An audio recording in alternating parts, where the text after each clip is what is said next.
Hello दोस्तों, मैं अंबिका तिवारी आज आप लोगों को समास चैप्टर पर चर्चा करूंगी। देखिए, इसमें दिया हुआ है कि निर्विवाद में कौन सा समास है। निर्विवाद में कौन सा समास है, तो ऑप्शन इसमें ए दिया हुआ है कर्मधारय, बी दिया हुआ है अव्ययी भाव, सी दिया हुआ है तत्पुरुष और डी दिया हुआ है बहुब्रीहि। जैसा कि आप जानते हैं कि निर्विवाद अर्थात बिना विवाद के में अव्ययी भाव समास है, जिसका पहला पद क्या है, अव्यय है। ऑप्शन नंबर बी इसमें सही है।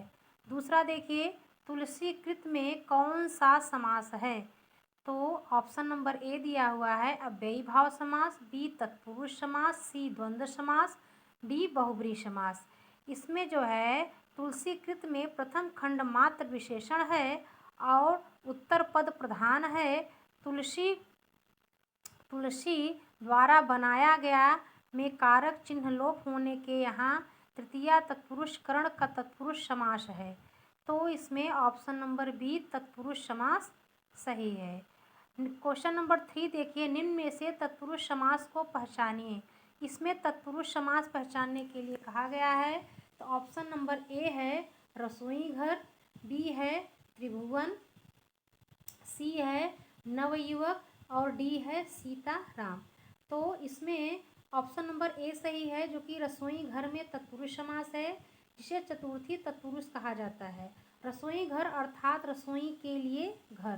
क्वेश्चन नंबर 4 देखिए, पुरुषोत्तम में कौन सा समास है, तो ए अव्ययी भाव समास है, बी द्वंद्व समास है, सी द्विगु समास है कि डी तत्पुरुष समास है। पुरुषोत्तम जैसा कि पुरुषों में उत्तम, तो इसमें आपका डी ऑप्शन होना चाहिए तत्पुरुष समास। तत्पुरुष समास का नियम है कि यह तत्पुरुष समास के सप्तमी तत्पुरुष अधिकरण तत्पुरुष के अंतर्गत है।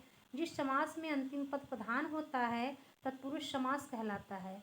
पुरुषोत्तम का अभिप्राय है पुरुषों में उत्तम, जो कि अधिकरण कारक होने के कारण सप्तमी तत्पुरुष है। 5वां देखिए, चक्रपाणि, चंद्रभाल तथा सुलोचना में क्रमशः समास हैं। क्रमशः मतलब क्रम से, तो कर्मधारय द्वंद्व तत्पुरुष है कि बी ऑप्शन सभी संप्रदान तत्पुरुष हैं, सी सभी बहुब्रीहि तत्पुरुष हैं कि डी तत्पुरुष कर्मधारय द्वंद्व। तो देखिए, इसमें सी ऑप्शन होनी चाहिए सभी बहुब्रीहि हैं। चंद्रपाण, चंद्रभाल, सुलोचना जिस समास में कोई पद प्रधान नहीं होता तथा दोनों मिलकर एक नया अर्थ प्रकट करते हैं, बहुब्रीहि समास कहलाते हैं।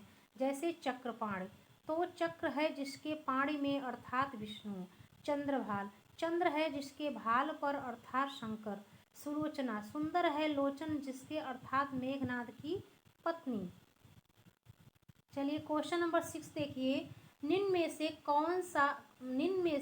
में कौन द्विगु समास का उदाहरण है। निम्न में कौन द्विगु समास का उदाहरण है, तो एक द्विगु समास जैसा कि पहला पद संख्यावाची हो तो द्विगु समास होता है। तो पीताम्बर, बी नेत्रहीन, सी चौराहा, डी रुपया पैसा। तो उत्तर इसमें सी होना चाहिए चौराहा। चौराहा में द्विगु समास होगा, क्योंकि यदि किसी पद के पहले संख्यावाचक विशेषण हो और समस्त पद से समूह का बोध हो तो वहाँ द्विगु समास होता है। निम्न में द्विगु समास का उदाहरण कौन सा है।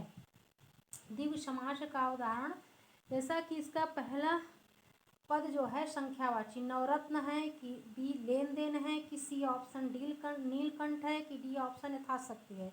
तो उत्तर ए होगा। नवरत्न में प्रथम पद संख्यावाचक तथा अंतिम पद संज्ञा है, जिसका अर्थ नौ रत्नों का समाहार है, अतः यहाँ द्विगु समास है। यथाशक्ति में कौन सा समास है, तो यह तत्पुरुष समास है, बी द्वंद्व समास है, सी अव्ययी भाव समास है, डी कर्मधारय समास है। उत्तर सी होगा अव्ययी भाव समास। यथाशक्ति में प्रथम खंड की प्रधानता होने के कारण अव्ययी भाव समास है। 9 देखिए, महापुरुष में कौन सा समास है। ए द्वंद्व समास है कि बी द्विगु समास है कि सी बहुब्रीहि समास है कि डी कर्मधारय समास है। तो डी ऑप्शन होना चाहिए कर्मधारय। यदि प्रथम खंड उपमा सूचक या विशेषण हो तो वहाँ कर्मधारय समास होता है। उपमा सूचक विशेषण, उपमा को विशेषण कहते हैं और उपमेय को विशेष्य कहते हैं। विशेष्य ही संज्ञा होता है। 10वां देखिए, गुणहीन में कौन सा समास है? ए कर्मधारय है, बी तत्पुरुष है, कि सी अव्ययी भाव है, कि डी द्वंद्व समास है। तो ऑप्शन बी होना चाहिए तत्पुरुष। गुणहीन, गुण से हीन का समास है गुण से हीन। इसमें करण कारक का प्रयोग है, अर्थात करण तत्पुरुष, तृतीया तत्पुरुष करण तत्पुरुष है। उदाहरण है वाग्युद्ध, तुलसीकृत इत्यादि। देखिए, श्याम सुंदर में कौन सा समास है? तो ए ऑप्शन तत्पुरुष है, कि बी ऑप्शन कर्मधारय है, सी ऑप्शन अव्ययी भाव है, कि बी ऑप्शन द्वंद्व है। तो इसमें ऑप्शन बी होगा श्याम सुंदर कर्मधारय समास। उपमा, उपमा और उपमेय। Thanks for watching my video.